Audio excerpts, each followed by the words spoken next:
What's up, everyone? It's Michigan 1777 here. I was just going to talk about NBA 2K14 and just my personal thoughts on it all. I've obviously had the game since it about came out, so I can honestly say I can put a good opinion on what the flaws are of this game. Um, I'm going to just start out with a list here.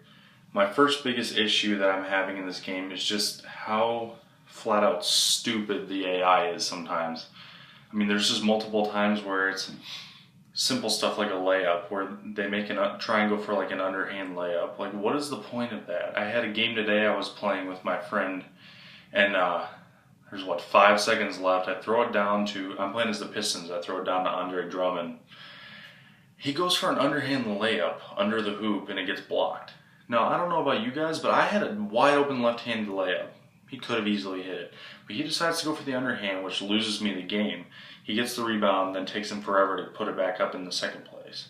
So that's one thing I really need to address fix is under the hoop action.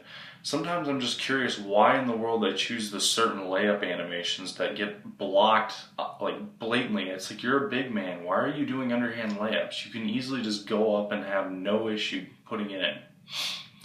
Alright, and then the next thing I want to talk about is the ball awareness of the AI.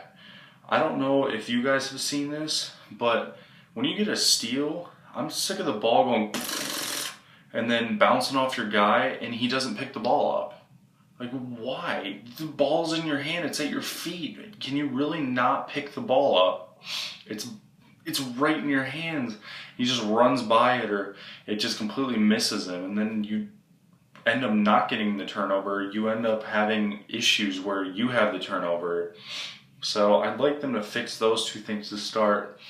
I gotta say, the next thing that I'm really getting peeved with over this game is, let's see, probably in my career, I've played it enough times, there's just no variation at all in the story. Like, your first season's great, you're trying to build yourself and everything, but after the first season, there's really nothing that happens. Like, I think my career could have so much more personality. Like, why not give the player the ability to have a paycheck and then maybe go buy a house, or buy whatever you want to play with. Like, I'm kind of thinking like Sims almost. You live your life outside of basketball, but you still have practices every day, and then you have games and everything, but you can choose and make decisions outside of your house that allow you to build your reps, or build your reputation outside of just basketball. Because honestly, it gets boring just playing game after game and having no variety in anything, really. The announcers don't recognize any achievements that you make. Like, I've had multiple 100-point games, and it's constantly, oh, well, the only guy to have a 100-point game is Wilt Chamberlain. Wilt Chamberlain. Wilt Chamberlain. Look at this. Your guy's averaging 120 points a game, but Wilt Chamberlain averaged 50, so he's the best ever. It's like, well, I've been averaging 100 plus points for a while now, and you guys don't recognize it. It's like, why can't you guys recognize the fact that my player is doing better than Wilt Chamberlain? It's just annoying, because you want to see your guy progress, but they're not recognizing your guy at all. And then I'm going to go with the next thing is probably shot animations. I'm going to go with that. How in the world is it so easy to get so many block shots in a game? Like, multiple times a little guy can adjust the body, like, I don't know, Derrick Rose, let's go with that, or Chris Paul. They can easily go in for a layup, adjust their body on a big man, and hit a layup. I've seen so many times where they don't adjust and they just get swatted by the big guy. It's almost taking small people, like the smaller NBA players, out of the mix when shooting down low, and it's turning into just a three-point game. I don't want to use just my big men. I don't want to drive into the lane and lay it up without much issue, but they always have to block it or just something like that. It doesn't make any sense. Alright, and then the last thing I really want to address is also just more in my career as well. The referees and their freaking fouls that they call sometimes, or don't call, can be absolutely ridiculous. I've had so many times in my career where I'm playing as my guy, ball's right here, not even kidding. Alright? Blatantly obvious that the ball's in front of your face, and you can easily, like, slap at the ball, reach.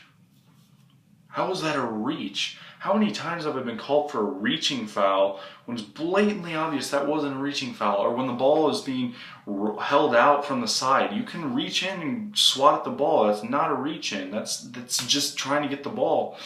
I get a reach in if he's not facing you, or if you've been attempting to get the guy, but there's no contact being made with the body to call a reach or anything like that. So why is there people calling reach-in fouls when it's blatantly obvious that the ball carrier isn't even holding the ball right? So I think they need to address the fouls a little bit more in the game. And then last, when I'm playing defense, I feel like I'm getting screened by my own guy more than I'm getting screened by the first player. This is one of my most piss off issues with the game. When I'm driving down low, or when a person's driving down low, another team's doing it, I don't know how many times I've ran into my own teammate and given up wide open layup because my guy doesn't have an animation to swiftly get by my own player. If I'm running in, like earlier today, I was getting a pass thrown to me and I ran into Nikola Pekovic. This is on my career. I'm on the Timberwolves. And he just stopped and the ball goes flying out of bounds. And I'm like, Pekovic, like, it didn't even apply an animation for him to try and, like, get past him. He just runs into him, Tron jogs into Nikola Pekovic, and ball goes flying out of bounds. Can you really not put this out in a patch? Like, address that. It's easy. Like, it can't be that hard to create an animation to run by a player. I don't know how hard it is to come with that, but I mean, I've seen it in multiple games too, where it's like you can't run by a player. Like Battlefield, for instance, you run into him, you just lag into him, or just any game like that. It's like, can you not create a single running animation that allows you to just go by the player if you're running into him? It's not hard to do. This is just a few of the main issues that I'm going to address. Hopefully 2K is going to see this. Probably not, but if you guys could definitely like leave a comment, rate, and subscribe. I would love to try and get this video out to 2K just to address some of the issues, and I'll try and find gameplay later on. Since I have a, excuse me, since I have a PS4, I can actually record gameplay, and I'll see if I can show you guys what I mean. But hope you all have a great one, and see you next video.